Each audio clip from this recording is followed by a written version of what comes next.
Batman, Three Jokers, Issue 3 of 3, published by DC Comics.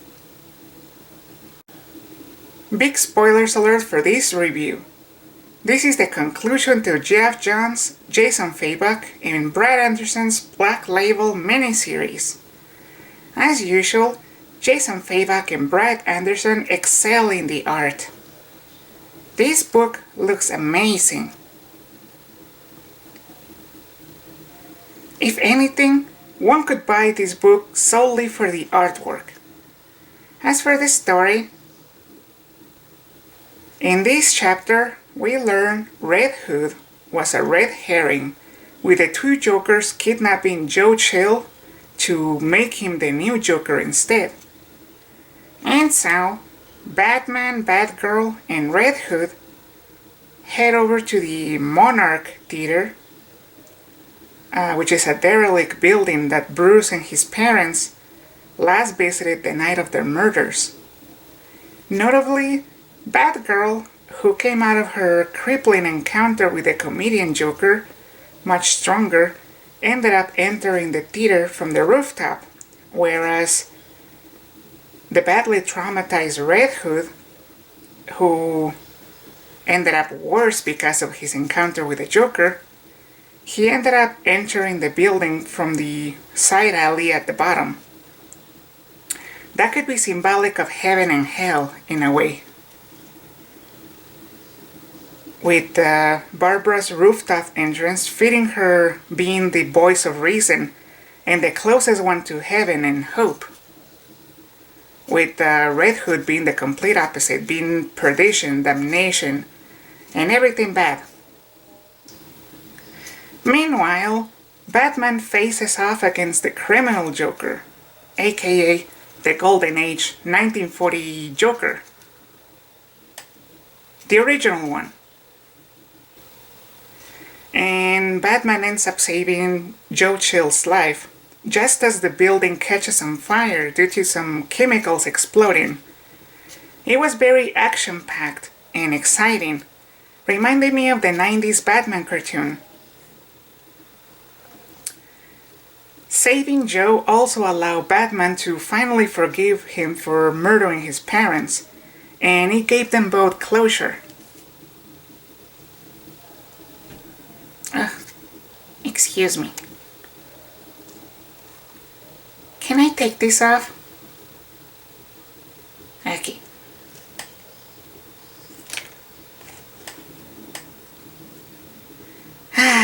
Much better. What was I? Oh yeah, saving Joe gave Batman some closure. And then, the comedian Joker, having faced off against Batgirl and Red Hood, proceeds to murder the criminal Joker, thus becoming the only Joker once again.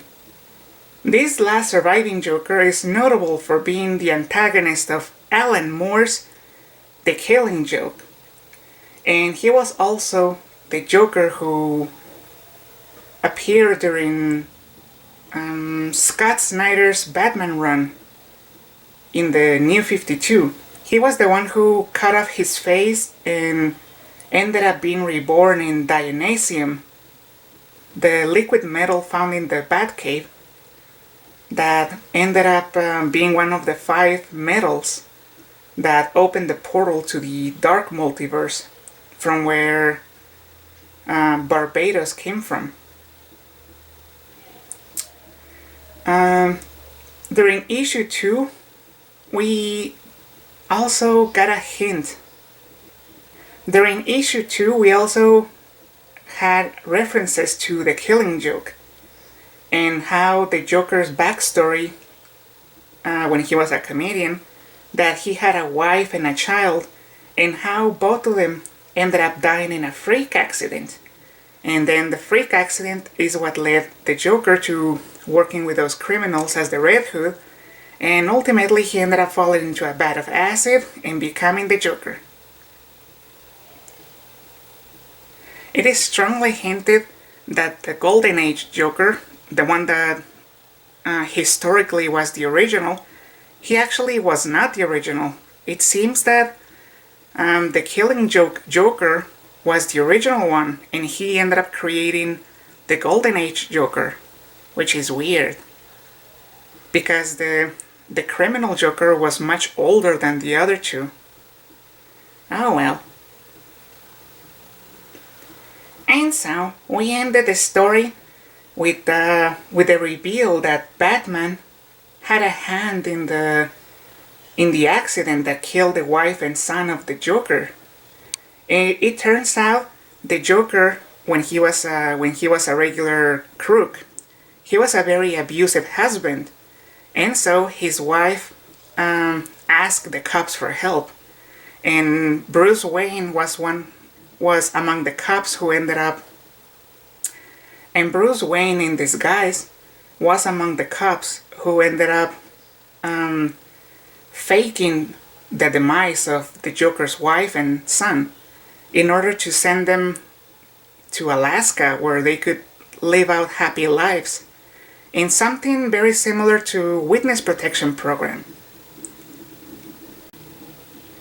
That last part was also very self-aware in the fact that it seemed to be a response to the common criticism that Batman, being the world's greatest detective, had been stupid for not realizing there were 3 Jokers all along.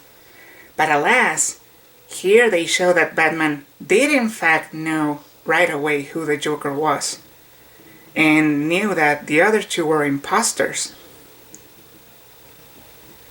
So that kind of makes it weird when he reacted surprised when he asked the Mobius chair the question of who the Joker's identity was. Yeah, that seemed very inconsistent and strange. I wonder if that was the plan all along, or if it was a last-minute editorial change, like what happened with the ending of Doomsday Clock, which also fell flat. That seems to be a pattern with Geoff Johns these days. He has these great stories that start out strong, but then towards the end, they don't quite work out, and they get plagued by delays. Overall, the resolution and the story as a whole did not live up to the hype. Joe Chill's redemption has been done before in older Batman stories, and arguably it had been done better before. Sadly, all those times it got undone whenever the DC Universe rebooted, making this redemption arc weak. Because, it won't matter in a few years or whenever they reboot again and they end up telling the same story again. That's my main criticism of DC Comics. They move the story forward in many fun ways, but then they get to a crisis and they end up rebooting the universe and it's back to square one. And then they have to retell old stories again. And it becomes repetitive and very underwhelming. Another criticism I have of this book is that the whole mystery of the 3 Jokers ended up being pointless. It was merely an excuse to reassert the Joker as an agent of chaos without an identity, which is boring. It's been done so many times. I get it. Heath Ledger's Joker was like that, and he was popular.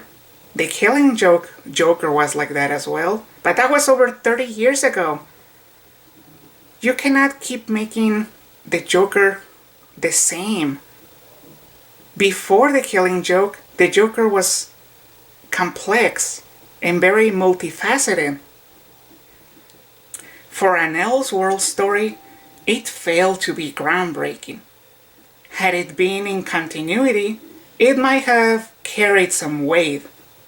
But as it stands, it is a waste of time. There were also other pointless subplots that felt like fluff to pad out a deficient, gimmicky plot, such as Batgirl's very awkward romance with the Red Hood, which was cringeworthy and ultimately led nowhere. Now, mind you, Batgirl in this book was very well written and characterized. My favorite take on Batgirl. I mean, considering how horrible her solo book was, especially the last issue, issue 50 by Cecil Castellucci. My goodness, that was horrible. It was so bad I couldn't review it, because it would have been an obvious slime it and a video full of negativity. And you don't want that. I don't like to give you so much negativity. I like to balance things out. Capiche? So, Batgirl, she was great. She was the heart of the story. She was compassionate. She was understanding. She was inspiring. And because of that, Red Hood was a good foil for her. What didn't work was the forced romantic angle. After this, I'm worn out and wish the Joker would just go away. I'm sick of him. Nothing changes. The stakes may seem dire, but in the end, nothing matters.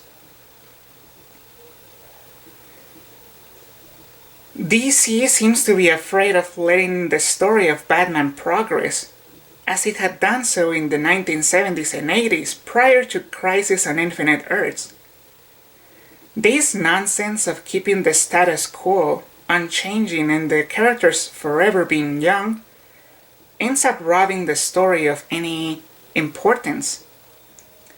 Batman needs to marry Catwoman, and they need to raise their daughter Helena Wayne again.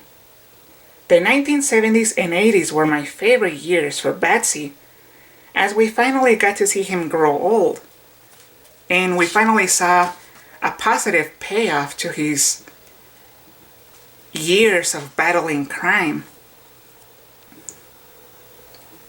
And we saw his children take his place. Back then, it was Helena and Robin. Nowadays, we can mix it up a bit. I am very fond of Terry McGinnis. Terry McGinnis in Batman Beyond was great. I wouldn't mind having Helena Wayne and Terry as Batman's successors, instead of what DC is doing with Future State in January. They're having Lucius Fox's son take over as Batman, and it's purely for tokenism purposes. And you know, because of the disgusting current political climate. I don't like that. Doesn't feel honest. Doesn't feel organic.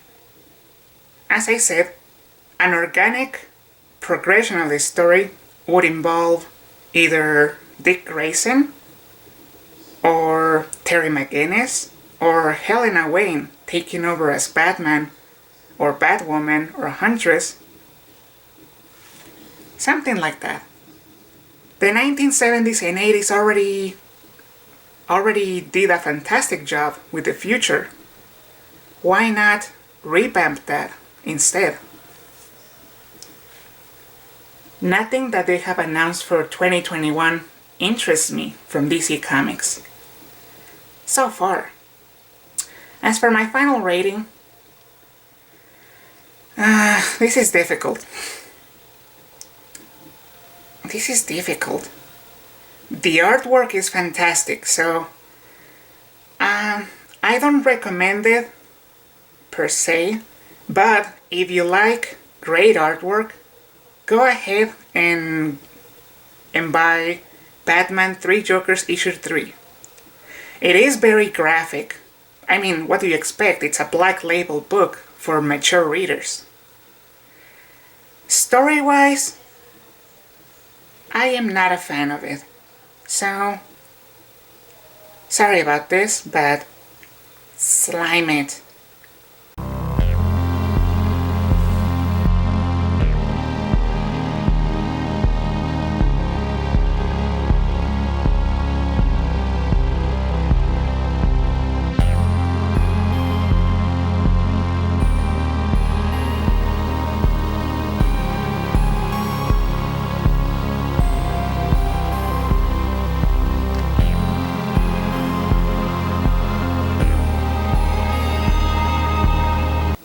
Thank you for watching.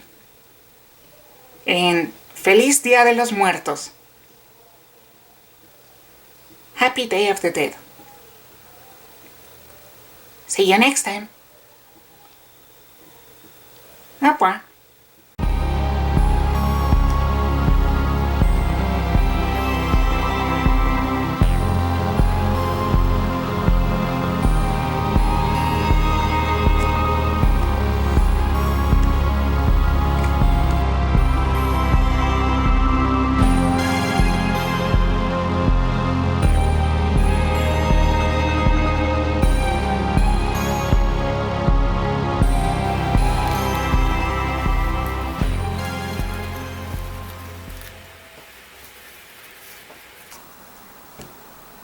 Night night.